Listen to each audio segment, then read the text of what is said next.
If you've been in my practice, you've likely seen the photos of the kids. You've seen them running around. Maybe you've even seen me adjusting children.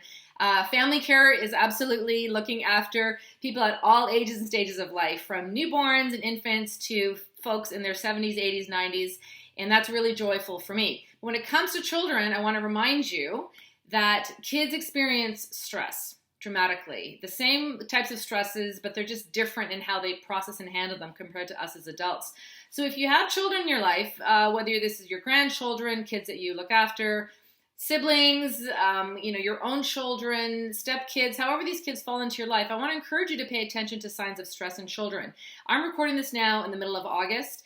School is coming up for many children, and some kids are excited about it and some kids are not. So a change in routine can be stressful for some children. Lots of things can create stress for kids when it comes to going back to school. Change in who their teacher is, friendship dynamics, just the strict rotation of where they're going and who and when. Like, changes in routines can be disruptive for kids, and they adapt really well, but the transition can be difficult. So my point to this brief video is I want you to look at stress in children in 3 specific ways that will help you do this. One is, first and foremost, observe.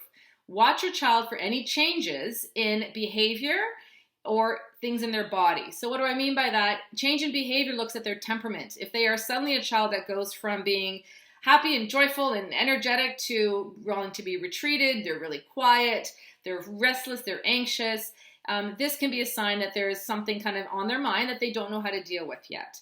A change in their body, right, is also something in a change in a pattern. If this is a child that was perfectly fine with, going to the bathroom and now they're wetting themselves, dealing with digestive upset, suddenly they're complaining of headaches, of sinus trouble, they're sleeping more than usual, like anything physically that's a change in their pattern of normal bodily function that you have observed as a parent or caregiver is an indicator that there's stress in the system.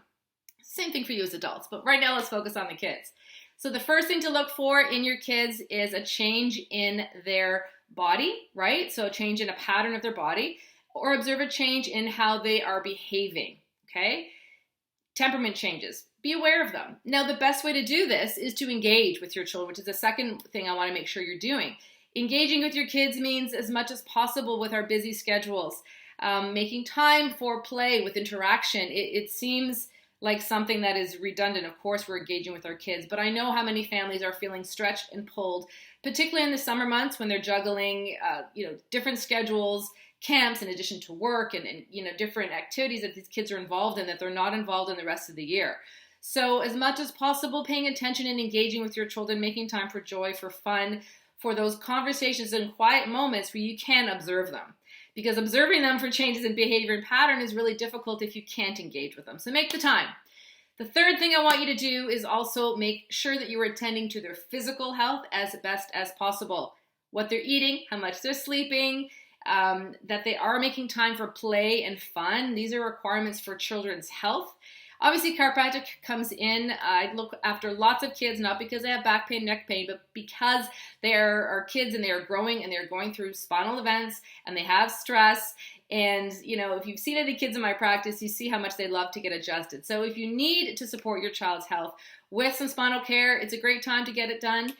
Be sure to reach out if you have questions and you want a quick consultation, or let's just do a checkup and we'll see how it may support your kid's health. But, chiropractic benefits kids in so many other ways besides just their structure. It supports their body's ability to adapt overall neurologically. It supports their digestion, supports their sleep patterns, their immune system, all things that can certainly be benefited while they go through these transition points or if they are dealing with any kind of stress.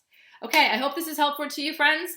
Again, 3 ways to watch your child for stress. Observe them, engage with them, and make sure you are attending as best as possible to their physical health.